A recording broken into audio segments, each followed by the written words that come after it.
அனைவருக்கும் இந்த இனிய அற்புதமான அந்த நாளில் நல்ல அமைதிச்சோலை நகருக்குள்ளே நம்ம ஜோசியத்தை பேச போகிறோம். ஆல்ரெடி நீங்கள் நிறைய பேர் பேசினதை கேட்டிருப்பீங்க. அவருடைய வானியல் வேத வாஸ்து அப்படிங்கிற இந்த கருத்தரங்கத்தில் எனக்கு முன்பாக பேசி அமர்ந்திருக்கக்கூடிய அண்ணன் நவமணி சண்முகவேல் ஐயா அவர்களுக்கும், வேலூர்லேருந்து உங்களுக்காக நம்மளுக்காக வந்திருக்கக்கூடிய ஐயா அஸ்ட்ரோ பாலசுப்ரமணியன் ஐயா அவர்களுக்கும், எங்களுடைய இனிய நண்பர் ஒரு ஜோட ஆசான் ஐயா அருள்வேல் ஐயா அவர்களுக்கும், மற்றும் இனிய நண்பர் சிவகாசி வெடி நாகராஜ் ஐயா அவர்களுக்கும், மற்றும் இப்போ உங்களெல்லாம் பார்க்கும்போது எனக்கு ரொம்ப சந்தோஷமாக இருக்குது. நான் அண்ணன் அவர்களெலாம் தெரியும், பிஎஸ்ஐஆர்மைய வகுப்புகளுக்கெல்லாம் வந்திருக்காங்க. மற்றவர்களுக்கெல்லாம் நான் கொஞ்சம் புதியதாக உங்களுக்கு தெரிவேன், ஏன்னா நான் இப்போ தான் உங்களையெல்லாம் சந்திக்கிறேன். நம்ம ஜோட முறையில் பார்த்திங்கன்னா ஒரு 30 வருஷத்துக்கு முன்னாடியே பிஎஸ்ஐஆர் மையத்தில் நான் ஒரு மாணவனாக தான் உள்ளே போய் ஜோடம் கற்றுக்கிறக்காண்டி போனேன். அதற்கு முன்னாடியே அதை நடத்தினவர் யார் என்ன எதுவுமே தெரியாது. அவர் குருநாதர் இருந்தவங்க ஃபோட்டோவில் இருக்கார் பார்த்திங்களா, பிஎஸ்ஐஆர். அவர் ஒரு மீட்டிங்கில் மதுரை ஒரு மகாலில் பேச வந்திருந்தார். அந்த மீட்டிங்கை நடத்தினவர் தூத்துக்குடிக்கார், ஒரு பெரிய முதலாளி. அவர் ஜோடத்தின் மேல் இருக்கக்கூடிய ஆர்வத்தில் அந்த ஜோடர்களை ஃபுல்லாக தமிழ்நாட்டில் இருக்கக்கூடிய பெரிய பெரிய ஜோடர்கள், பார்த்தசாரதி, வித்வான் வே லட்சுமணன், நெல்லை வசந்தன், இந்த மாதிரி ஆட்கள்லாம் கூப்பிட்டு வந்து ஒரு மீட்டிங் நடத்தினார். ஒரு 2 நிமிஷம் அதுக்காண்டி எடுத்துக்கிறேன். அந்த மீட்டிங்கில் பார்த்திங்கன்னா பிஎஸ்ஐஆர் வந்து அவரும் வந்து பேசினார். பேசின பிறகு தான் அவருடைய மாணவர்கள்னு நிறைய பேர் வந்து நான் பிஎஸ்ஐஆர் மாணவர் அப்படின்னு ஒவ்வொருத்தர்களாக அறிமுகப்படுத்தி சொன்னோன்னே அந்த அரங்கமே பயங்கரமாக, யாருடைய மாணவர்களும் அங்கே வரல, மற்ற ஜோடர்களுடைய மாணவர்கள் யாரும் வரல, அவருடைய மாணவர்கள் தான் நிறைய பேர் வந்திருந்தாங்க. அந்த மீட்டிங்கில் கலந்துக்கிட்டு அப்புறம் அட்ரஸை வாங்கிட்டு திருநூரில் தான் மீட்டிங். அவர் வாரம் சனிக்கிழமை பயிற்சி வகுப்பு. அப்போல்லாம் பார்த்திங்கன்னா ஜோடம் சொல்லக்கூடிய ஜோடமே தெரியாது. இன்னும் சொல்லப்போனால் எதுவுமே புரியாது. அந்தளவுக்கு அவர் பிஹெச்டி லெவலில் கிளாஸ் எடுத்துக்கிட்டு இருக்காரு. நம்ம 1ஆம் கிளாஸ் லெவலில் போய் உட்காந்துருக்கோம். அப்படியாப்பட்ட இடங்களில் அவர் மத்தியானத்துக்கு மேலே வந்து கிளாஸ் எடுப்பார். அந்த காலை செக்ஷனில் அவர் வாஸ்து சாம்ராட் ஐயா அவர்கள் வந்து வகுப்பு எடுப்பார். அவர் 1 வாரம் வருவார், 2 வாரம் வரமாட்டார், அப்புறம் அப்படியே தான் வருவார். ஏன்னா அவர் அப்போ நிறைய சுற்றுப்பயணங்கள்லேயே இருப்பார். இப்போயும் அப்படி தான் இருக்கார். அந்த மாதிரி நேரத்தில் சார் எடுத்த முதல் வகுப்பு இன்னமும் எனக்கு ஞாபகம் இருக்குது. கிருஷ்ணமூர்த்தி பத்ததியில் ஃபார்ச்சுனான்னு சொல்லி ஒரு அதிர்ஷ்ட புள்ளி, அதை பற்றி ஒரு வகுப்பு எடுத்தார். அது எனக்கு ரொம்ப ஈர்ப்பு கொடுத்துருச்சு. ஏன்னா அதற்கு முன்னாடி நான் வந்து என்னுடைய குருநாதர் ஒருத்தர் கோபால்னு இருக்கார், அவர்கிட்ட கேபி படிச்சுக்கிட்டு இருக்கேன் ஸ்டார்டிங்கில். அப்போ இவர் நடத்தின அந்த பாடமே இன்னமும் நான் வச்சுருக்கேன்னா பாருங்கள், ஒரு 30 வருஷம் இருக்கும். அந்த பாடத்தை இன்றைக்கும் பத்திரப்படுத்தி தான் வச்சுருக்கேன், பைண்டிங் பண்ணியே வச்சுருக்கேன். அந்த கேபியில் இவர் நடத்தின அந்த ஃபார்ச்சுனா அப்படின்னு ஒரு வகுப்பை ரொம்ப எளிமையாக நடத்தினார். அதோட இன்னொரு முக்கியமான விஷயம், ஒரு நிமிஷம்.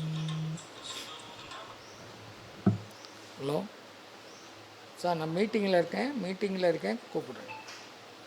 ஈவினிங் கூப்பிடுறேன்.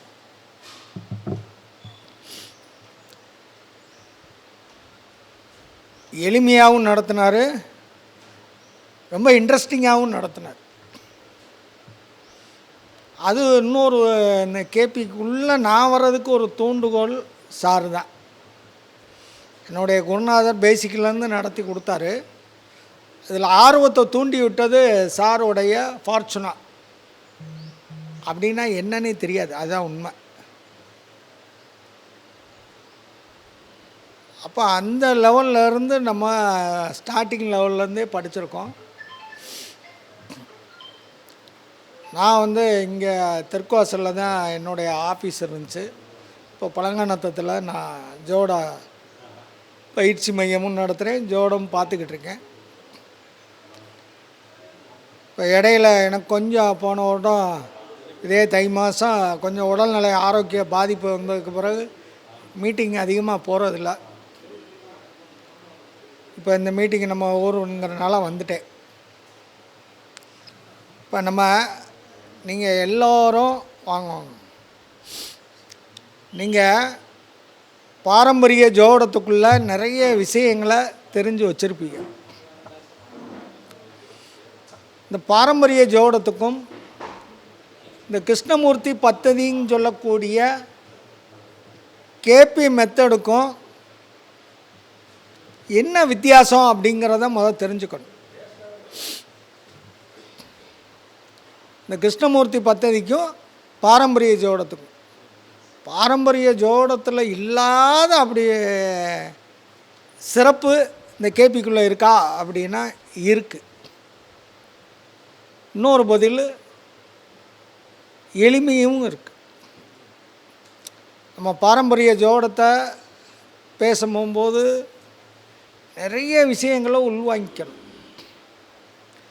நிறைய விஷயங்களை மனப்பாடம் பண்ணி வச்சுக்கணும், நிறைய விதிகளை கொஞ்சம் ரொம்ப நுண்ணிப்பாக எடுத்து பார்த்து தேடி கண்டுபிடிச்சி அதை அப்ளை பண்ணணும். இந்த கேபி மெத்தடில் கணிதம் மட்டும்தான் கொஞ்சம் ஆரம்ப காலத்தில் சிரமமாக இருந்துச்சு. நான் கேபி படிக்கும்போது கையிலேயே தான் கணக்கு போட்டுக்கிட்டு இருப்போம். டெய்லி இன்றைக்கி சந்திரனுடைய மூமெண்ட்டு எவ்வளோ தூரம் போயிருக்கு, எப்போ உப நட்சத்திரத்துக்குள்ளே மாறுது, எத்தனை மணிக்கு எத்தனை நிமிஷத்துக்கு மாறுது அப்படிங்கிற வரைக்கும் பார்த்துக்கிட்டே இருப்போம்.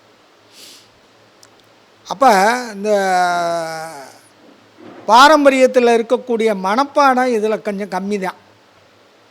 அதனால் நீங்கள் பாரம்பரிய ஜோடத்தை படிச்சுக்கிட்டு இருந்தாலும் இந்த கேபி முறையை பற்றி கொஞ்சம் ஓரளவுக்கு தெரிஞ்சுக்கிட்டிங்கன்னா உங்களுக்கு பலன் சொல்கிறதுக்கு ரொம்ப எளிமையாக இருக்கும். ஒன்று.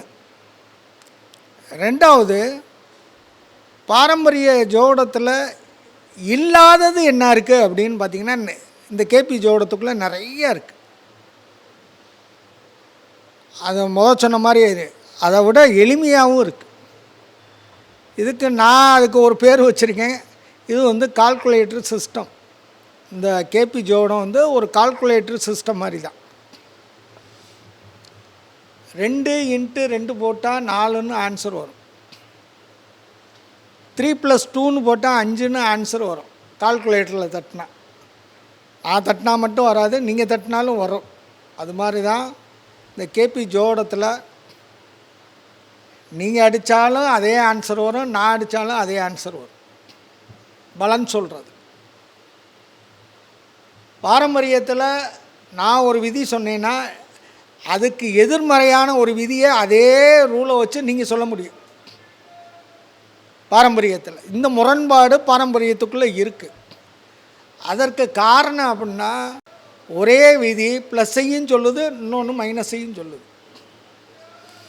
இப்போ ப்ளஸ்ஸா மைனஸா அப்படின்னு தீர்மானிக்கிறது ஜோடருடைய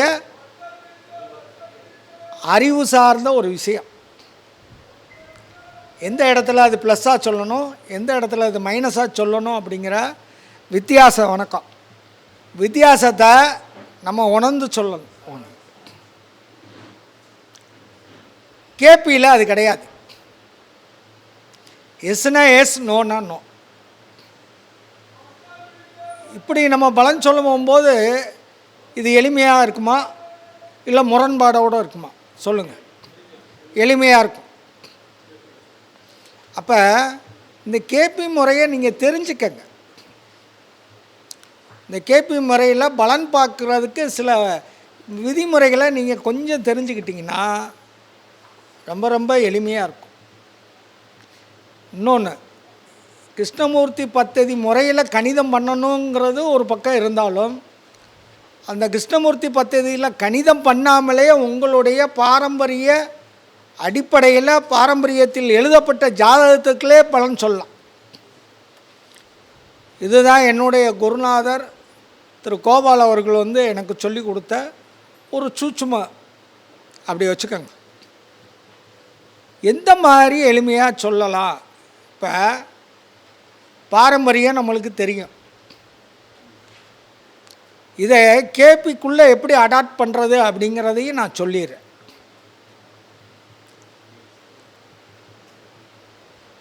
நம்பர் 1. நம்பர் 2 என்னென்னா, பாரம்பரிய விதிகள் உங்களுக்கு எது எது முரண்பாடாக இருக்கோ அந்த இடத்துலலாம் இந்த கிருஷ்ணமூர்த்தி பத்ததின்னு சொல்லக்கூடிய இந்த கேபி சிஸ்டம் உங்களுக்கு வலுவான கையாக கொடுத்து உங்களை மேலே தூக்கி உச்சியில் உட்கார வச்சிடும். இந்த கிருஷ்ணமூர்த்தி பத்ததியில் அது ஒரு சிறப்பு உண்டு. ஜாதகமே இல்லை அப்படின்னா பாரம்பரியத்தில் நஷ்ட ஜாதகம்னு ஒரு மெத்தட் இருக்குது. இந்த நஷ்ட ஜாதகங்கிற மெத்தடை எத்தனை பேர் தெரிஞ்சவங்க மட்டும் கை தூக்குங்க. நஷ்ட ஜாதகம் பாரம்பரிய ஜோடத்தில் நஷ்ட ஜாதகம்னு ஒரு முறை இருக்குது. கேள்விப்பட்டிருக்கீங்களா? கேள்விப்பட்டிருக்கியா? தெரியல. ஓகே.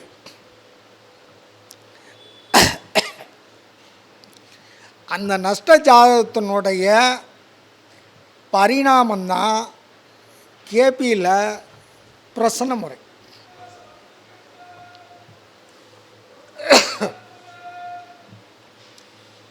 இன்னொன்று, பாரம்பரியத்தில் ஜாதகம் நேரம், பிறந்த தேதி, பிறந்த காலமே தெரியலேன்னு வைங்க, பாரம்பரியத்தில் நஷ்ட ஜாதகம்னு எழுதுவாங்க. இது வராகமிகிரனுடைய அந்த பராசர ஹோரா சாஸ்திரத்தில் இருந்து எல்லா ஞானிகளும் முனிவர்களும் எழுதி வச்சுருக்காங்க. அந்த முறையில் ஒருத்தர் இப்போ தான் பிறந்தவுடைய எந்த அடையாளமும் தெரியாமல் அவருக்கான ஜாதகத்தை எடுக்க முடியும். அதில் ஒவ்வொருத்தரும் ஒரு சில முரண்பாடுகள் இல்லை மாறுபட்ட கருத்துக்களோடு தான் சொல்லியிருக்காங்க. அந்த கணிதத்தெல்லாம் நாம் படிக்கணும், அதை புரிஞ்சுக்கணும் அப்படின்னாலே ரொம்ப கொஞ்சம் கஷ்டமான ஒரு விஷயம். இன்றைக்கி உள்ள கால சூழ்நிலைக்கு சொல்கிறேன். ஏன்னா நம்ம ஒரு வாரத்தில் ஜாதகம் படித்து 2வது வாரம் ஆஃபீஸ் போட்டு 3வது வாரம் கிளாஸ் எடுக்கணும் அப்படிங்கிற ஒரு மனநிலையில் தான் இப்போ எல்லாரோடைய நிலையும் இருந்துக்கிட்டு இருக்கு. அதுக்கு ஹெல்ப்ஃபுல்லாக இருக்கிறது இந்த கேபி ஜோடம். இப்போ அதை பற்றி நான் ஒரு ஸ்டெப்பாக கேபியை பற்றி பாரம்பரியத்துக்கும் கேபிக்கும் உண்டான இடைவெளி வித்தியாசம் அப்படின்னு சுருக்கமாக சொல்லியிருக்கேன். அப்போ ஸ்டெப்பாக நம்ம சொல்லலாம். சார் எவ்வளோ நேரம் சார்? ஏன்னா எல்லோரும் பேசணும், சார்லாம் வந்திருக்காங்க.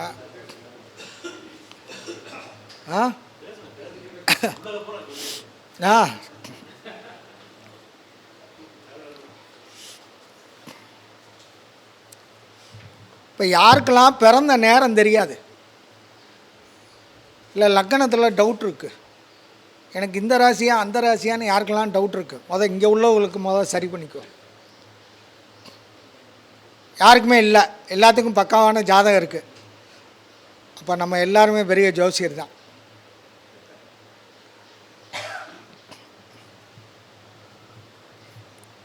இந்த கேபி ஜோடத்தில் என்ன ஸ்பெசிஃபிக்காக ஸ்பெஷல் என்ன அப்படின்னு பார்த்தீங்கன்னா, முதல் பாயிண்ட்டு வந்து பாவ புள்ளி.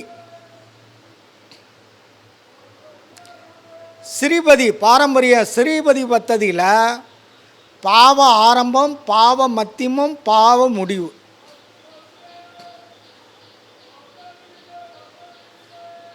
கேபி பத்ததியில் எது ஸ்டார்டிங் பாயிண்ட்டோ அதுதான் ஆரம்பம். அதனுடைய முதல் செகண்ட் இருக்குல்ல, லாஸ்ட்டு செகண்டு, அது அடுத்த பாவத்தினுடைய ஆரம்பம். இப்போது 1ஆம் பாவம் ஒரு ரிஷப ராசியில் லக்னமாக எடுத்துக்கோங்க. ரிஷப ராசியில் 10 டிகிரியில் ரவுண்டாக ஆரம்பிக்குதுன்னா 9 டிகிரி 59 நிமிஷம் 59 செகண்ட் வரைக்கும் அது 12ஆம் பாவத்தை குறிக்கும். ரிஷபத்தில் 10வது டிகிரியிலேருந்து தான் 1வது புள்ளி லக்ன புள்ளி ஆரம்பிக்குதுன்னா அதில் 9 59 59 வரைக்கும் அது 12ஆம் பாவத்துக்குள்ளே அந்த ரிஷப ராசியில் அந்த மிச்ச டிகிரி 12ஆம் பாவத்துக்குள்ளே விழுந்தோம். அப்போ இந்த இடத்துலையே ஒரு குழப்பம் இல்லாத ஒரு நல்ல ஆரம்ப புள்ளி லக்கண புள்ளி, அது பாவ புள்ளியாகவும் வச்சுக்கோங்க, லக்கண புள்ளியாகவும் வச்சுக்கோங்க. இப்படி 12 பாவத்துக்கும் அது புள்ளி எங்கே ஆரம்பிக்குதோ அதுதான் அதனுடைய பாவத்தினுடைய ஆரம்பம். அதற்கு முன்னாடி மினிட் செகண்ட் வரைக்கும் முந்திய பாவம். இந்த கேபியில் இன்னொரு 2வது பாயிண்ட்டாக இது ஃபுல்லாகவே நட்சத்திர அடிப்படையிலான கணக்கீடு தான். நட்சத்திர அடிப்படையிலான கணக்கீடு, அதை மனசில் வச்சுக்கணும். இதில் இன்னொரு ஸ்பெசிஃபிக்கான விஷயம் என்னென்னா, இது சப்லாடுன்னு நம்ம சொல்கிறோம் இல்லையா, உப நட்சத்திர அதிபதி. இப்போ சந்திரனுக்கு தசை புத்தி அந்தரம்னு பிரிக்கணும் இல்லையா, பிறக்கக்கூடிய காலகட்டத்தில் எந்த திசையில் என்ன புத்தின்னு சொல்கிறோம் இல்லையா, அந்த புத்திநாதன் தான் சப்லாடு. அந்த புத்திநாதன்னு ஒரு அழகான வார்த்தையை கொடுத்ததே சார் தான். அவருக்கு ஒரு கைத்தட்டலை போடுங்க. நான் அவர் சொன்னதை நான் ரொம்ப வருஷம் சென்று உங்களுக்கு சொல்கிறேன், அவர் இடத்துலையே வந்து. நாங்கள் சப்லாடு ஒவ்வொரு நட்சத்திர அதிபதினே சொல்லிக்கிட்டு இருந்தோம். அந்த பிஎஸ்ஐஎன் மையத்தில் வந்து சார் சொல்லும் போது தான் புத்திநாதன்னு சொன்னார். அது ஒரு அவர் அந்த தமிழில் நம்மளுக்கு ஒரு புரியுதா, இப்போ எளிமையாகுதா. உப நட்சத்திராதிபதி அப்படின்னா என்ன அப்படின்னு ஒரு குழப்பம் இருந்துக்கிட்டே இருக்கும் ஆரம்ப காலகட்டத்தில். அதை எளிமைப்படுத்தினது சார். இப்போ பிளானட்டுக்குள்ளே கிரகத்துக்குள்ளே வருவோம்.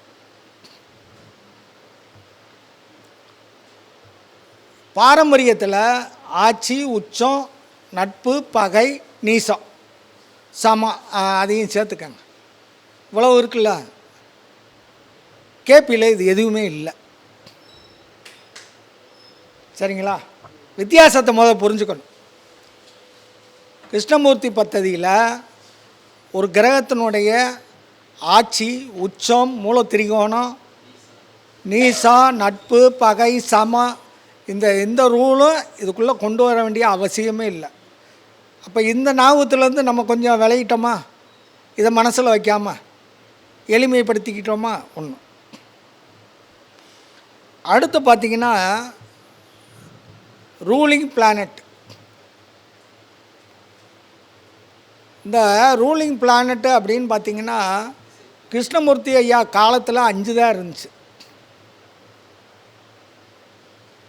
5 அது என்னென்னங்கிறது நான் சொல்லுவேன். முதல் ஒரு பாயிண்ட் வரிசையாக நீங்கள் நோட் பண்ணிட்டீங்கன்னா புரியும். பஞ்சபூத கிரகங்கள்னு சொல்லலை, ரூலிங் பிளானட் 5. தமிழில் ஆளுங்கிரகங்கள். இந்த ஆளுங்கிரகங்கள் தான் உங்களுடைய செயலை முடிவு செய்யக்கூடிய ஒரு விஷயம், காரணி. அப்படி எடுத்துக்கோங்க. நீங்கள் பலன் பார்க்க போறீங்க, இதெல்லாம் எதுக்கு யூஸ் ஆகுங்கிறத நான் இப்போ அடுத்து சொல்லிடுறேன். 2வது, நம்மளுடைய பாரம்பரிய ஜோடத்தில் ஒரு சிறப்பு இருக்குது. செவ்வாய்க்கு பார்வை உண்டு, சூரியனுக்கு பார்வை உண்டு, சந்திரனுக்கு பார்வை உண்டு, எல்லா கிரகத்துக்கும் பார்வை உண்டு. விசேஷமான பார்வை எந்தெந்த கிரகத்துக்கு இருக்குது நீங்கள் சொல்லுங்கள். குரு, சனி, செவ்வாய். ரைட்டு. இப்போ குருவுக்கு என்னென்ன பார்வை இருக்குது? 5, 7, 9. செவ்வாய்க்கு 4, 7, 8. சனிக்கு 3, 7, 10. அவர் அருள்நிலை ஐயா அவர்கள் அவருடைய பாடத்திட்டத்தில் அந்த 7ஆம் பாவங்கிறத 6ஆம் பாவமாக ஆக்கியிருக்கு. சனிக்கு மட்டும்.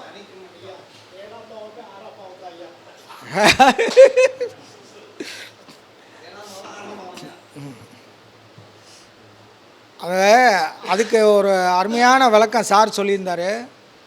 இந்த சான்ஸ்கிரிட்டில் ஏதோ ஒரு மாற்றங்கள் ஏதோ ஒரு காலகட்டத்தில் நடந்தது, அது அப்படியே ஃபாலோ பண்ணிக்கிட்டு வந்தாங்கன்னு சொல்லியிருந்தார். 3, 6 இப்படி மாற்றி போட்டதுனால. சரியா சார்? இதெல்லாம் கொஞ்சம் ஞாபகத்தில் ஏதோ இருக்குது, அவ்வளோதான். அதுக்காண்டி ரொம்ப நாலேஜோடு இருக்கேன்னு நினச்சிடாதீங்க. ஏன்னா அப்பப்போ அதெல்லாம் படித்ததுனால வந்த ஞாபகம், அதனால் நிறைய படிக்கணும் நீங்களும். இந்த பார்வையெல்லாம் கேபியில் கிடையாது. இப்போ 2வது ஒரு சிக்கல் தீர்ந்துருச்சா? ஆனால் அதை விட ஒரு பெரிய சிக்கல் இந்த கேபிக்குள்ளே இருக்குது.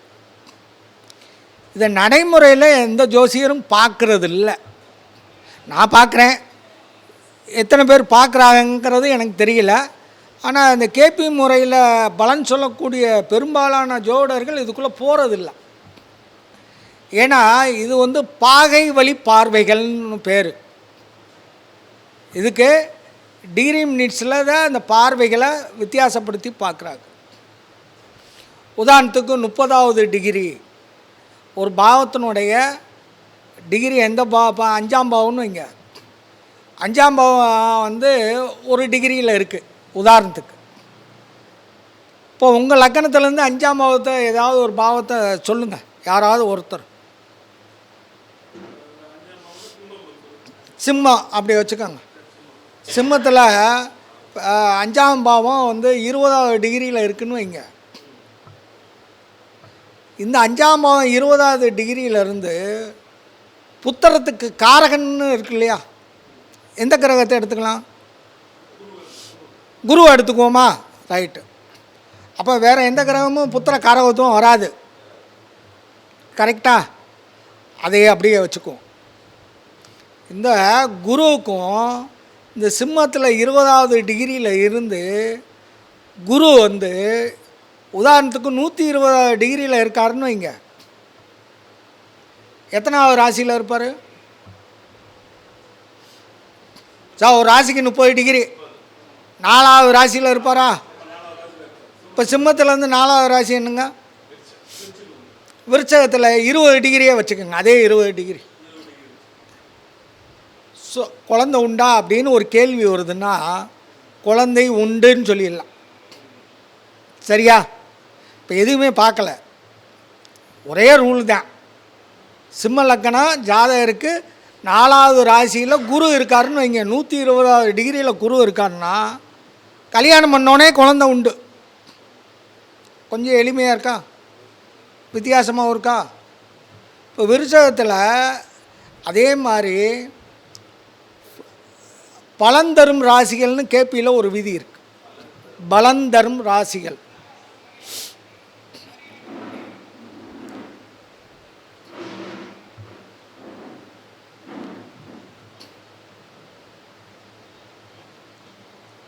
அதில் விருச்சகமும் ஒன்று. பலந்தர ராசிகளில் விருச்சகம் ஒன்று. இதே இது மிதுனத்தில், மிதுன ராசி வரட்டு ராசின்னு சொல்லுவாங்க, கேள்விப்பட்டிருக்கீங்களா? இப்போ அதே 120 டிகிரியில் மீன லக்கணமாக இருந்து அதே 20வது டிகிரியில் மிதுனத்தில் குரு இருக்காருன்னு வைங்க. இப்போ இந்த இது வந்து ஃபுல் சைன் சொல்கிறேன். அது வரட்டு ராசி. வரட்டு ராசியில் போய் குரு போய் உட்கார்றாருன்னு வைங்க. 5ஆம் பாவம் புத்திரஸ்தானம். அப்போ அந்த வரட்டு ராசியில் குருவுக்கு புத்திர காரகன். நல்லா கேட்டுக்கோங்க, 4ஆம் பாவம் 5ஆம் பாவம் நல்லா கேட்டுக்கோங்க. சிம்மத்துலேருந்து 4ஆம் இடம் எந்த ராசி? விருச்சகம். மீனத்துலேருந்து 4ஆம் பாவம் மிதுன ராசி. இப்போ மிதுனத்தில் குரு யாருக்கெல்லாம் இருக்குன்னு ஒரு செக்கப் பண்ணுங்கள். மீன லக்கணமாக இருந்து அவர்களுக்கெல்லாம் புத்திர பாக்கியத்தில் டிலே ஆகும், இல்லை புத்திர பாக்கியத்துக்காண்டி ஏங்கிக்கிட்டு இருப்பாங்க, அல்லது புத்திர பாக்கியத்தில் ஏதோ பிரச்சனை ஓடிக்கிட்டே இருக்குது அப்படின்னு ஈஸியாக எளிமையாக சொல்கிறதுக்கு இந்த விதிகள் பொருந்தும். மலட்டு ராசி, வரட்டு ராசி சிம்மத்தில் இருந்தாலும் அது நடக்கும். புரியுதுங்களா? யாருக்கெல்லாம் சிம்ம ராசியில், இப்போது ட்ரெடிஷ்னலுக்குள்ளே வரேன், யாருக்கெல்லாம் சிம்ம ராசியில் குருவோ சூரியனோ இணைந்து இருந்தால், நீங்கள் எந்த ஜாதகத்தை வேணாலும் எடுத்து பார்த்துக்கோங்க. நான் சொல்கிறது இப்போ ட்ரெடிஷ்னலு கேபி ரூலை அதுக்குள்ளே அப்ளை பண்ணுறேன், அவ்வளோதான். சிம்ம ராசியில் குருவும் சூரியனும் இணைந்திருந்தால் அவர்களுக்கு புத்திர பாக்கியத்தில் கண்டிப்பாக பிரச்சனை இருக்குது. குழந்தை இருக்கான்னு கேட்டுக்கோங்க, கல்யாணம் எப்போ ஆச்சுன்னு கேட்டுக்கோங்க. இப்போ தான் 1 வருஷம் 2 வருஷம் அப்படின்னா புத்திர பாக்கியத்தை பற்றிய கேள்வியான்னு கேட்டிங்கன்னா ஆமான்றோம். இல்லை 5 வருஷம் ஆச்சுன்னு கூட இங்கே இந்த கேள்வியை வச்சிங்கன்னா ஆமான்னு பார்க்கும். இப்போ எங்கேயோ பிரச்சனை எங்கேயோ ஒரு ரூபத்தில் இண்டிகேட் பண்ணுதுன்னு அர்த்தம். இதில் பார்த்தீங்கன்னா அந்த பாகை வழி பார்வைன்னு சொன்னேன் பார்த்தீங்களா, இந்த பாகை வழி பார்வையில் சில பாகைகள் டிகிரியில் ஒரு கிரகம் பாவத்திலேருந்து ஒரு கிரகம் இருந்தால் அது நெகட்டிவான பலனை செய்யும். 90வது டிகிரி எழுதிக்கங்க, 180வது டிகிரி, இது ரெண்டும் ஒரு நெகட்டிவ் பலனை செய்யும். ஒரு பாவத்திற்கும் அந்த பாவத்தில் காரகன தேவதை இருக்கு இல்லையா, காரக கிரகம், அந்த கிரகத்துக்கும் அந்த பாவத்துக்கும் 90 180 அந்த கிரகம் இருந்தால் அது கண்டிப்பாக பாதிப்பை தரும். 30 60 120 80 40 30 40 60 80 120 அப்படி வச்சுக்கோங்க. இந்த பாகையில் அந்த பாவத்திற்கு உண்டான காரகத்துவ கிரகம் இருந்தால் நிச்சயமாக பலனை கொடுத்துரும்.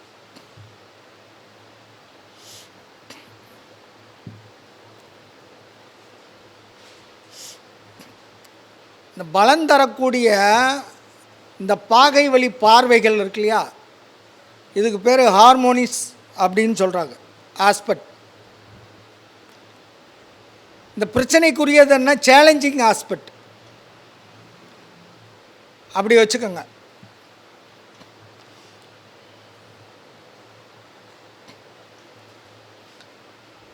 நம்ம ஒரு கிரகத்திற்கும் ஒரு பாவத்துக்கும் இருக்கக்கூடிய இடைவெளியை தான் அவங்க பாகைகளாக கணக்கிட்டு சொல்லியிருக்காங்க.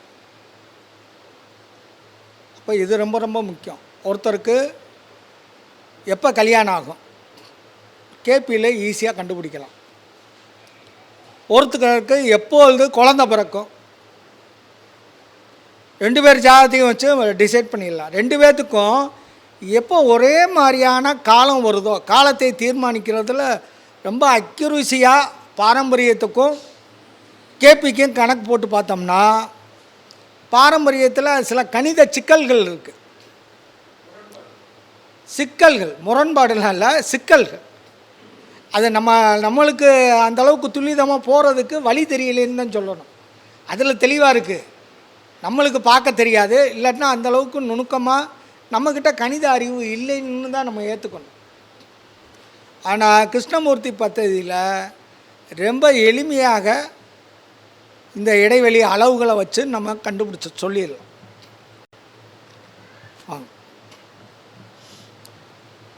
இதுதான் சார் ஒரு குறிப்பிட்ட பாவங்களுக்கு உண்டான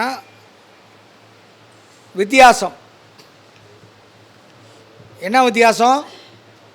இப்போ நான் நடத்தின வரைக்கும் எதெல்லாம் புரியலைன்னு சொல்லுங்கள். இப்போ நம்ம சொல்லியிருக்கேன் இல்லையா, இதில் உங்களுக்கு எது எதெல்லாம் டவுட் இருக்குதுன்னு சொல்லுங்கள். ஆமாம்,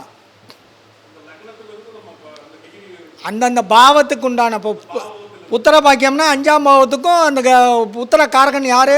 குரு. சரிங்களா? இப்போ 4ஆம் பாவத்துக்கும் சந்திரனுக்கும் ஒரு தொடர்புன்னா தாயார் நல்லா இருப்பாங்களா, தாயாருக்கு பாதிக்குமான்னா சந்திரனுக்கும் 4ஆம் பாவத்துக்கும் தொடர்பு வைங்க.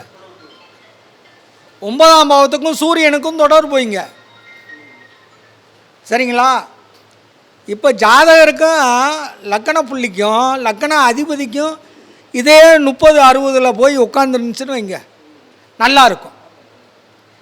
இதே இது 90-180 போய் லக்கணாதிபதி போய் உட்காந்துட்டாருன்னு வைங்க, லக்கண புள்ளிக்கு நிச்சயமாக அந்த ஜாதகர் பாதிப்புடையவராக இருப்பார் அல்லது பாதிக்கக்கூடிய சூழ்நிலையில் இருப்பார். இப்போ ஒரு ஜாதகத்தை பார்த்தானே அவர் கோடீஸ்வரரா பிச்சைக்காரனான்னு எப்படி கண்டுபிடிப்பீங்க? ரூல் ஏதாவது சொல்லுங்கள் சார். லக்கணாதிபதி நல்லா இருக்கார், லக்கண புள்ளி நல்லா இருக்கார். என்ன சார்? ரைட்டு, அவர் ஒரு விதியை கரெக்டாக சொல்கிறார். இப்போ லக்னாதிபதி 2க்கு போனார்னா நல்லா இருப்பாரா மாட்டாரா?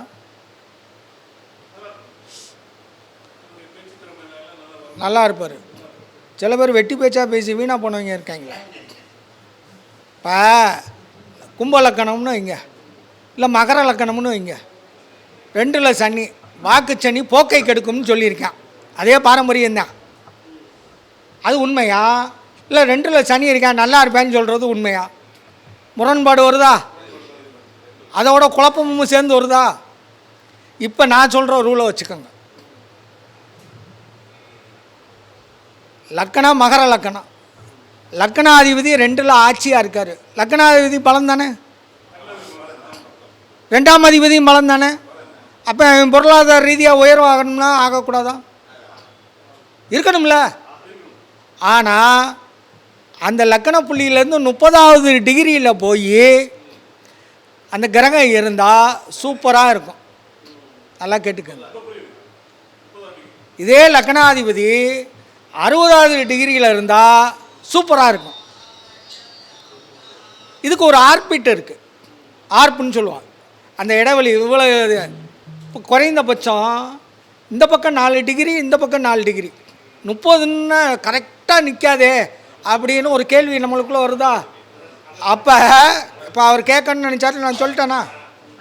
இப்போ 26லேருந்து 34 வரைக்கும் இருக்கலாம். அதுக்கு மேலே போச்சுன்னா அந்த பாவ தொடர்பு வராது, அந்த பாகை வழி பார்வை தப்பாயிரும்.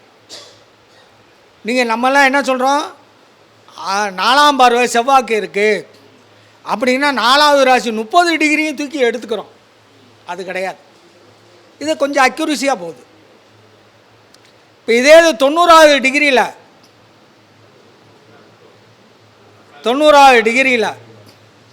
2ஆம் அதிபதி, நல்லா கேட்டுக்கோங்க, 2ஆம் அதிபதி ஒரு லக்னத்திற்கு 2ஆம் அதிபதி தனத்தை கொடுப்பாரா மாட்டாரா? ஓகே. தனாதிபதி 7வது ராசியில் இருந்த லக்கணத்தை பார்த்தான்னா தனம் வருமா வராதா? வராது. Very good, super.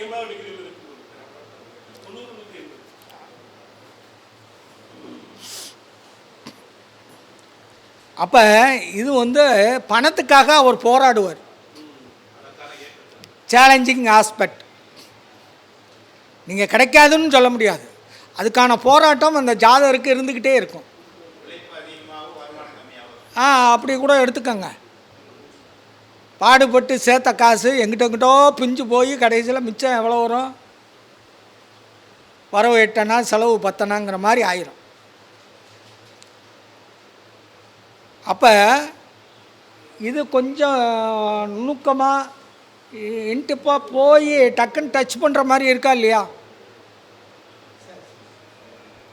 2வது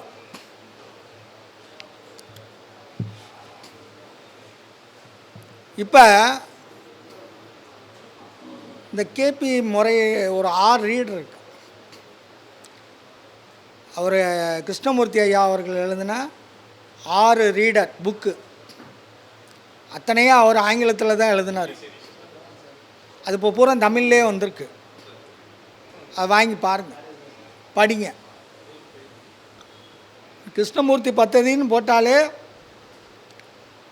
ஹரிஹரன், சுப்பிரமணியன் 2 பேரும் அவங்க மயங்க, அவங்க 2 பேருமே புக் ஸ்டால் வச்சுருக்காங்க. 2 பேருமே அவங்க பப்ளிகேஷன்லேருந்து தனித்தனியாக போட்டிருக்காங்க.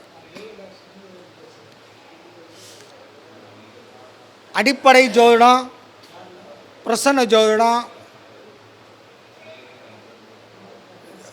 காஸ்டிங் ஹாரோஸ்கோப்னு கணித ஜோதிடம், எல்லா புக்கும் தமிழ்லேயே வந்திருக்கு. ஆனால் அதை பேசிக்காக பாருங்கள். இந்த கிருஷ்ணமூர்த்தி பத்ததிய புக்கு நிறைய பேர் எழுதியிருக்காங்க. எஸ்பி சுப்பிரமணியன் அவரும் கேபி ஜோடத்தை பற்றி புக்கு ஒரு 1-2 போட்டிருக்காரு. அதில் நீங்கள் ஜோட பலன்களை பாருங்கள். கணித முறைக்குள்ளே போனீங்கன்னா கண்டிப்பாக தலை சுற்றிடும். இன்றைக்கி கம்ப்யூட்டர் வந்துருச்சு, தட்டுனா கேபியில் பலன் வந்துடும், சாரி ஜாதகம் வந்துடும். அதை எப்படி பார்க்கணுங்கிறத சாரே சொல்லியிருக்காரு. நான் வகுப்பில் சொல்கிறேன் அப்படின்னு சொல்லியிருக்காரு. அந்த வகுப்பில் இருந்து தெரிஞ்சுக்கங்க. ஏன்னா என்னை விட ரொம்ப அழகாக எளிமையாக அவர் சார் சொல்லுவார். கண்டிப்பாக உண்டு. நான் இப்போ பாதி தான் சொல்லியிருக்கேன். நான் கொஞ்சம் மூச்சு வாங்கிக்கிறேன். இப்போ நான் சொன்ன வரைக்கும் உங்களுக்கு இதில் எதுவும் டவுட் இருக்கான்னு கேட்குறேன். நான் சொன்ன வரைக்கும் உங்களுக்கு ஏதாவது புரியலையான்னு கேட்டேன். இன்னும் நீங்கள் உங்கள்கிட்ட இருந்து பதில் வர வரைக்கும் நான் கொஞ்சம் வெயிட் பண்ணணும்ல. ஓகே, புரிஞ்சிருச்சு அப்படின்னா சந்தோஷம், புரியலைனாலும் சந்தோஷம். இல்லை, உங்கள் கேள்வியை புரிஞ்சுக்கிட்டு நான் சொன்ன பதில் சரியா? இப்போ இந்த கேபி ஜோடத்தில் முக்கியமான ஒரு சிறப்பு என்ன அப்படின்னா, நீங்கள் கேபி கற்றுக்கணுங்கிற அவசியத்துக்காண்டி சொல்லலை. கேபி ஜோசியர் சரியாக கணிச்சிருக்காராங்கிற அளவுக்கு உங்களால் தீர்மானிக்க முடியும். இப்போ நம்ம எல்லோரும் சினிமா படம் எடுக்க முடியுமா? ஆனால் சினிமா படத்தில் இருக்கக்கூடிய குறைகளை பூராத்தையும் நம்மளால் சொல்ல முடியுங்களா? அந்த மாதிரி நீங்கள் மாறிக்கலாம். புரியுதுங்களா? ஒரு படத்தை பார்க்குறோம், கதை நல்லா இருக்குது, பாட்டு நல்லா இருக்குது, டான்ஸு நல்லா இருக்குது, ஃபைட்டு நல்லா இருக்குது, இப்படி எல்லாத்தையும் விமர்சனம் பண்ணக்கூடிய அமைப்பு, அறிவு நம்மளுக்குள்ளே இருக்குல்ல. ஆனால் அந்த படம் எடுக்கும்போது பக்கத்தில் போய் நின்னீங்கன்னா இப்படித்தான் இளவு எடுக்கிறாங்களான்னு தெரியல, இதை போய் நம்மளும் விழுந்து விழுந்து பார்க்குறோமேங்கிற அளவுக்கு கடுப்பாயிரும். ஒரு நாள் நின்று பார்க்க முடியாது. அவ்வளவு சிரமம், அவ்வளவு பிரச்சனைகள், அவ்வளவு போராட்டம் அந்த ஒரு சீன் எடுக்கிறதுக்குள்ள. அது மாதிரி நம்ம இந்த கேபியை கற்றுக்கணுன்னு நீங்கள் நினைக்காதீங்க. கேபியில் பார்க்கக்கூடிய பிறந்த நேரம் சரியா தப்பா அப்படின்னு கண்டுபிடிக்கக்கூடிய கேபி ஜோடர்களுக்குள்ளேயே பிரச்சனை நிறையா இருக்குது. ஏன்னா தீர்வை கண்டுபிடிக்க முடியல, வழி தெரியுது, இதுதான் ரூட்டுன்னு. சாரு காலையில் சொல்லும் போது ஒரு வார்த்தை சொன்னார் இல்லையா, ஒரு அக்யூரசியை நோக்கி போக முடியுதே ஒழிய யாரும் அக்யூரசியாக சொல்ல முடியல. ஏன்னா அதுக்கான பாயிண்ட் கிடைக்கல. இப்போ அதுக்கான பாயிண்ட்டை நீங்கள் தெரிஞ்சுக்க போகிறீங்க, சரியா தப்பா. இது 100% கரெக்டாக இருக்கும். நீங்கள் இது நோட்ஸ் எழுதியே வச்சுக்கோங்க. உங்கள் நேரம் சரியாக இருக்கான்னு நீங்கள் உங்கள் கம்ப்யூட்டரில் போய் போட்டு பார்த்துக்கோங்க. நீங்கள் பிறந்த நேரம் கரெக்டான நேரம் தானே, அதில் ஏதாவது மாற்றம் இருக்கா? இப்போ இது சரியாக தப்பான்னு இப்போ நீங்களே உங்கள் வீட்டில் போய் உங்கள் ஜாதகத்தை கேபி மெத்தடில் போட்டு செக் பண்ணி பாருங்கள். உங்களுடைய லக்ன உபநட்சத்திரம் சப்லாடு, இப்போ உங்கள் ஜாதகத்தை கணிச்சோன்னா லக்ன சப்லாடுன்னு ஒன்று வரும். இந்த சப்லாடுக்கும் உங்களுடைய ஜென்ம ராசி சந்திரன் நிற்கக்கூடிய ராசி நட்சத்திரம் இருக்கு இல்லையா, அதை மட்டும் கூட வச்சுக்கோங்க. ராசி நட்சத்திரம், பார்வை சேர்க்கை, பார்வை சேர்க்கை ஏதாவது ஒரு வகையில் தொடர்பு இருக்கான்னு பாருங்கள். இந்த லக்கணத்தினுடைய உப நட்சத்திர அதிபதி, மறுபடியும் சொல்கிறேன், லக்கணத்தினுடைய சப்ளாட் உங்களுடைய பிறந்த நட்சத்திரத்துக்கு சந்திரனுடன் தொடர்பில் இருக்காருன்னு பாருங்கள். இருந்தால் அது அக்யூரஸியான சரியான டயம், இல்லைன்னா டயத்தை மாற்றுங்க, செக் பண்ணி பாருங்கள். இந்த ரூலு பெரும்பாலான கேபி ஜோடர்களுக்கு தெரியாமலே இருக்குது. எனக்கு மட்டும்தான் தெரியும், இது எல்லாத்துக்கும் நம்மளுக்கு முன்னாடி ரொம்ப பேர்த்துக்கு தெரியுமேன்னு நான் ரொம்ப பேரை போய் பார்த்துருக்கேன், செக் பண்ணி பார்த்துருக்கேன். கன்ஃபியூஸ் தான் வருது. இதில் கேபியிலே என் குருநாதர்கிட்ட படித்தவர் ஒருத்தர் சூரியமூர்த்தின்னு ஒருத்தர் இருந்தார். இப்போ எங்கே இருக்கார் அதான் இப்போ இருக்கார். அவர் எங்கே இருக்காருன்னு எனக்கு தெரியலேங்கிறேன். அப்படியா? சரி சார். அவர் ஒரே லக்கணம் தான். அந்த ஒரு லக்கணத்தினுடைய உப நட்சத்திரம் 22 உப நட்சத்திரம் வரும். சப்ளாடு 22 விதமான சப்ளாடு வரும். ஒரு லக்கணம் ஒரு ராசிக்குள்ளே 20 வரும், 21 வரும், குறைந்தபட்சம் 20, அதிகபட்சம் 22. என்ன சார்? அது 19 வராது, 21, 22 தான். ஆனால் அந்த 20 சப்ளாடுக்கும் லக்கணம் போட்டு வச்சுருக்காரு. ஒரே ஜாதகம், ஒரே லக்கணத்தெல்லாம் மாற்றலை. எந்த கேபி ஜோசியர்னாலும் இது என் ஜாதகம் தான், இதில் எது என் சரியான ஜாதகம்னு சொல்லுன்னு பாரு. அவர் உண்மையிலே நல்ல ஜோசியர். அவர் பேச்சே வித்தியாசமாக இருக்கும். இந்த நேற்று பேசியிருக்காருன்னு. ஆமாம், ரொம்ப வித்தியாசமான வார்த்தைகளோடு பேசுவார். அதான் வித்தியாசமான வார்த்தைகளில் பேசுவார். அப்போ இந்த கிருஷ்ணமூர்த்தி பத்ததியில் எவ்வளவு நுட்பமான ரூலை சொல்லியிருக்காங்கன்னு பாரு. இப்போ யாருக்கெல்லாம் ரொம்ப ஈஸியாக பலன் தெரியணும்னு நினைக்கிறீங்க? ஒரு ஜாதகத்தை பார்த்தோன்னே ஈஸியாக பலன் எப்படி கண்டுபிடிக்கிறது அப்படிங்கிறத ஆவல் யாருக்கெல்லாம் இருக்குது அவங்க மட்டும் கை தூக்குங்க. இல்லை எல்லாருக்கும் இருக்கும் சார், அதிகமாக யாருக்கு இருக்குது அப்படி வச்சுக்கோ. Very good. இந்த கிருஷ்ணமூர்த்தி பத்ததியினுடைய இன்னொரு சிறப்பு என்னென்னா, இந்த பிரசன்னத்துக்காண்டி சொல்லக்கூடிய 1லேருந்து 249க்குள்ளே, 1லேருந்து 249, அது என்ன 1 to 249? 50 வச்சுக்கக்கூடாதா? 250 வச்சுக்கக்கூடாதா? 240 வச்சுக்கக்கூடாதா? 249 ஏன் அப்படின்னு ஒரு கேள்வி வந்துச்சுன்னா அதை விளக்குறதுக்கு ஒரு அரை மணி நேரமாவது வேணும். அதனால் அதை தொடர் வகுப்புகளை சார்கிட்ட இருந்து கேட்டுக்கங்க. நம்மளுக்கு நட்சத்திரம் எத்தனை நட்சத்திரம்? ஒரு நட்சத்திரத்துக்கு எத்தனை பாதம்? மொத்தம் எத்தனை பாதம்? இந்த 108 பாதமாக பிரிச்சிருக்காங்க இல்லையா? அது மாதிரி கிருஷ்ணமூர்த்தி 249 பாதமாக பிரிச்சிருக்கார். அப்படி வச்சுக்கோங்க. 108 பாதத்தை இவர் ஒரு கணக்கீடில் தசாபுத்தியினுடைய அளவுப்படி அதை பங்கிடும் போது 249 பங்காக பிரித்து வச்சுருக்கார். சரி, இந்த விதி இதுக்கு முன்னாடி யார் ஏதாவது பிரிச்சுருக்காங்களா அப்படின்னா அதை 243 பங்காக ஒருத்தர் இவருக்கு முன்னாடி பிரித்து வச்சுட்டார். 243. சரிங்களா? அதை பிரித்து வச்ச ஒரு ஆந்திராவில் இருக்கக்கூடிய ஒரு ஜோசியர் மீனா.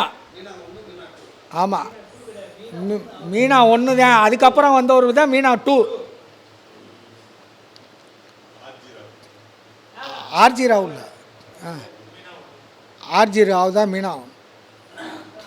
இல்லை, ஆந்திரா அவர் பேர் கிருஷ்ணன். இல்லை அவர் பேர் கிருஷ்ணராவ். இல்லை அது ஓகே. ஆர் கோபாலகிருஷ்ணராவ். ஓ ரைட் ரைட். சார் நிறையா புக்கு பார்த்துருப்பாரு, நான் பேர் மட்டும்தான் கேள்விப்பட்டிருக்கேன். அதை எங்கே, அது எதில் வெளியிட்டாருன்னா 243 சார் சொன்னால 150 வருஷமாக ஒரு புக்கு வருதுன்னு சொன்னார். என்ன புக்கு சொல்லுங்கள்? இப்போ சார் காலையில் தான் சொன்னார். ஆங்கில நாளிதழ் பேர் என்ன? Astrology magazine. பிவி ராமனுடைய, ஆமாம், அவர் தொடர்ந்து வந்த மாத இதழ். அந்த புக்கில் இருந்ததை தான் இவர் எடுத்து அதை ஆல்ட்ரேஷன் பண்ணி 249 மாற்றினார். இந்த 6 சப்ளாடு எங்கே மாறி இருக்கு அப்படின்னா, ராகு, குரு, சூரியன், இந்த 3 பேருடைய ஸ்டாரில் தான் மாறுது.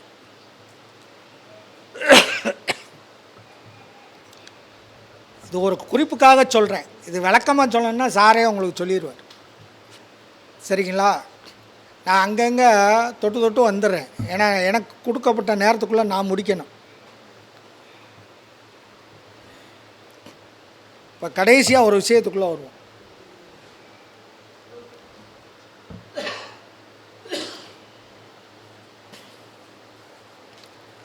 சார் இப்போ டைம் என்னன்னு சார்?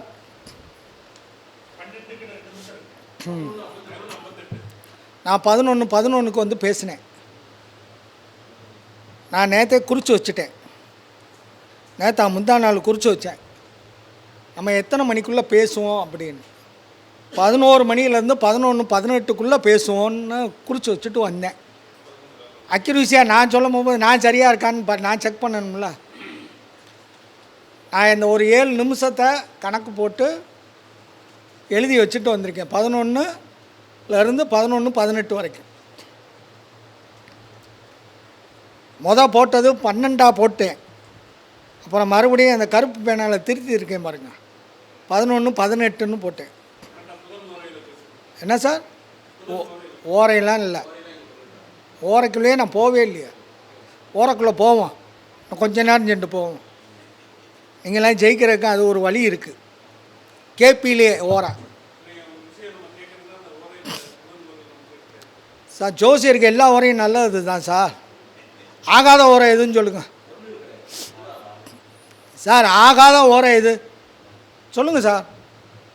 சார் நீங்கள் சொல்லுங்கள், யாராவது தெரிஞ்சவங்க. நல்லா சார், எல்லா ஓரையும் நான் சொல்லிட்டேன். நான் உங்கள்கிட்ட கேள்வி, ஆகாத ஓரை எது? செவ்வாய் சனி. வேற? சூரிய ஓரை நல்ல ஓரை. ஓகே.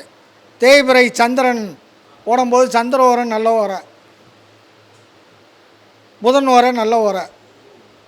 இப்படி எல்லா ஓரையும் நல்ல ஓரை, எல்லா ஓரையும் கெட்ட ஓரை.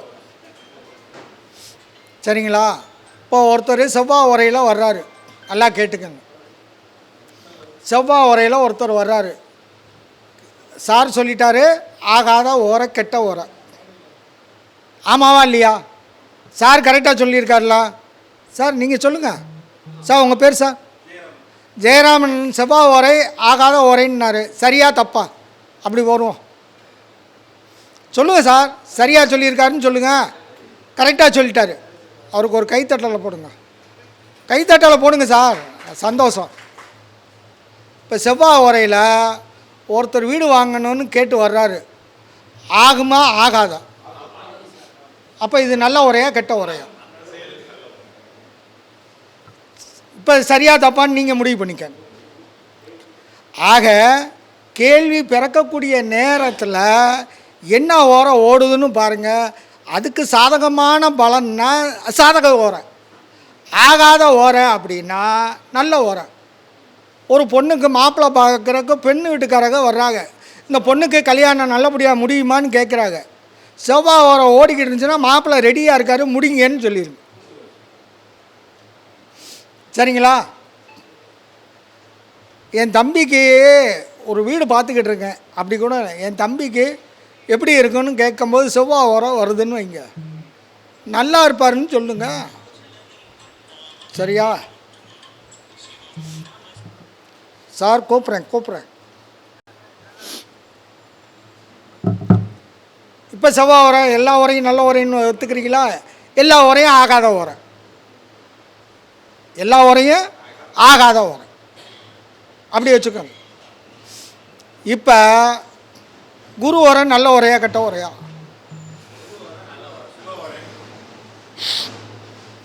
குரு சுக்கிர உரை.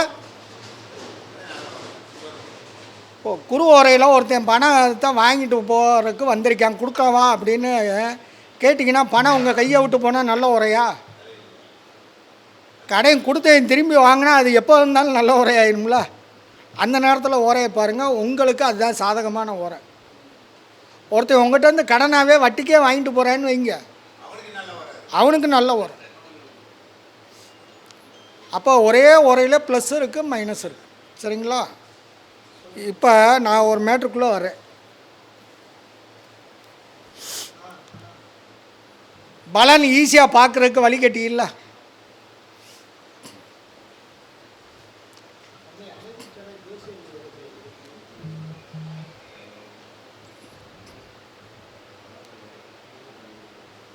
சார் யாராவது ஒரு கேள்வியை கேளுங்க, யாராவது உங்கள் சம்மந்தப்பட்ட ஒரு கேள்விக்குள்ளே வாங்க. பக்கத்து வீட்டுக்காரர்கிட்ட கேள்வி கேட்க, நீங்கள் வேலை பார்க்க போகிறீங்களா? போகிறீங்க. சார் அவர் நோட் பண்ணிக்கோங்க. அவர் கேட்ட கேள்வி என்ன சார்? அரசு வேலை கிடைக்குமா கிடைக்காதா? சரியா? இப்போ நீங்கள் ஒரு மேட்ரை கையில் காலையிலே கூட எழுதி வச்சுக்கலாம். நான் எழுதி வச்சுட்டு வந்துட்டேன். வேலைக்கு அரசு உத்தியோகத்துக்கு எந்த கிரக காரகத்துவம் வேணும்? சூரியன், ராகுவா? சரி, வேறு என்ன கிரகம் வேணும்? செவ்வாய். ஓகே, 3. அடுத்து வேறு என்ன கிரகம் வேணும்? குரு. ஓகே, எடுத்துக்கோங்க. கூப்பிட்றேம்மா, மீட்டிங்கில் இருக்கேன். சூரியன், செவ்வாய், குரு, ராகு, 4 கிரகம். என்ன ஒரு 3 கிரகம் இருக்குது, சொல்லிடுங்க. என்ன சார்? சனி. Very good. வேற 5. அடுத்து வேற என்ன?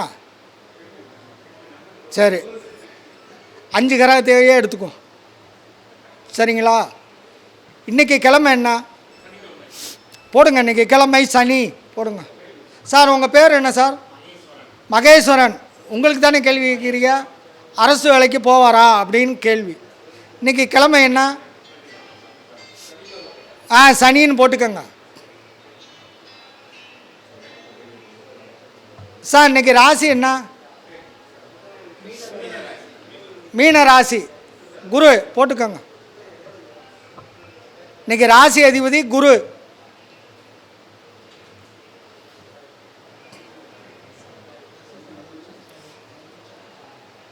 இன்றைக்கி இப்போ லக்கணம் எந்த லக்கணத்தில் போகுது? சரி, நானே சொல்லிடுறேன். மேசம். மேச லக்கணத்தில் போய்கிட்டு இருக்கு. சரியா தப்பா? யாராவது பார்த்தவங்க சொல்லுங்கள். மேசம் தானே போகுது? எங்கள் தலைவரே சொல்லிட்டார், மேசம் போட்டுக்கோங்க. சரி, இப்போ என்ன சார்? செவ்வாய். இப்போ லக்கணத்துக்கு அதிபதி செவ்வாய். சரிங்களா? இன்றைக்கி ராசி அதிபதி குரு. இன்றைக்கி 4 அதிபதி. இப்போ எத்தனை கிரகத்தை எடுத்திருக்கீங்க சார்? சார் இப்போ எடுத்த கிரகத்தை மட்டும் சொல்லுங்கள். சனி, குரு, செவ்வாய். இப்போ 3 கிரகம் வந்துருச்சா சார்? 5 கிரகம் வேணும். இப்போ நீங்கள் 5 கிரகம் சொல்லியிருக்கீங்க. ராகு சொல்லியிருக்கீங்க, அதுக்கு அடுத்து என்ன சார்? சூரியன் சொல்லியிருக்கீங்க. இப்போ 2 கிரகம் பாக்கி இருக்குது. சரிங்களா? இப்போ சூரியன் எங்கே இருக்கார்? மகரத்தில் இருக்கார். சனி வீட்டில் இருக்காரா? சூரியன் வந்துட்டாரா? எடுத்துக்கோங்க. நான் முழுக்க முழுக்க கேபிக்குள்ளே போகலை, நீங்கள் சொன்ன விதிக்குள்ளே நான் கேபியை கொண்டு வரேன், அவ்வளோதான். சூரியன் வந்துட்டாரா? அடுத்த ராகு எங்கே இருக்கார்? Very good, very good, super. Shani, இந்த 3 ஆளுங்கிரகங்கள் வந்துருச்சுல, அவங்க வீட்டில் ராகு இருக்காரா? இப்போ 5 கிரகம் வந்துருச்சா? நீங்கள் சொன்ன 5 கிரகமும் இப்போ வந்திருக்கா? அப்போ அவருக்கு வேலை கிடைக்குமா கிடைக்காதா? கிடச்சிரும். Very good. அவருக்கு ஒரு வாழ்த்துக்களை சொல்லுங்கள் கைத்தட்டலோட. கிடச்சிருச்சா? Very good. இப்போ ஆளுங்கிறவங்க உண்மையை சொல்லுதா பொய்யை சொல்லுதா? சொல்லுது. இப்போ இதே மாதிரி வர்ற ஜாதகர் கேள்விக்கு இப்போ அவர் என்ன ராசி என்ன நட்சத்திரம்னே கேட்கல. கேட்டோமா சார்? யாருக்காவது தெரியுமா? குறிப்பாக எனக்கு தெரியுமா? இதை பூரா நீங்கள் தான் எழுதியிருக்கீங்க. நான் எதுவுமே பேனா பேப்பரை எதுவுமே எடுக்கலை. இப்போ அவர் கேட்ட கேள்விக்கு நீங்கள் பதில் சொல்லிட்டீங்க. சார் எல்லா ஜோசியரையும் பார்த்து ஒரு வணக்கத்தை போடுங்க எந்திரிச்சு. ஏன்னா ஒரு குரு இல்லை, இத்தனை குருவும் சேர்ந்து உங்களுக்கு பலன் சொல்லியிருக்கு. ஆமாம், இப்படி தான் சார் நம்ம கேபி ஜோடத்தில் ஒரு மிராக்கிளே பண்ணலாம். சரிங்களா? இதில் இன்னொரு மேட்ரு இருக்குது. இதுக்கு இந்த 249 நம்பரு டேபிள் நான் அடுத்த மீட்டிங்க்கு வரும்போது பிரிண்ட் போட்டு கொண்டு வரேன். நான் வர முடியலைனாலும் எப்படியாவது உங்களுக்கு வந்து சேரும். சரிங்களா? நான் அதை காமிச்சிறேன். நான் போட்டு வச்சுட்டேன்.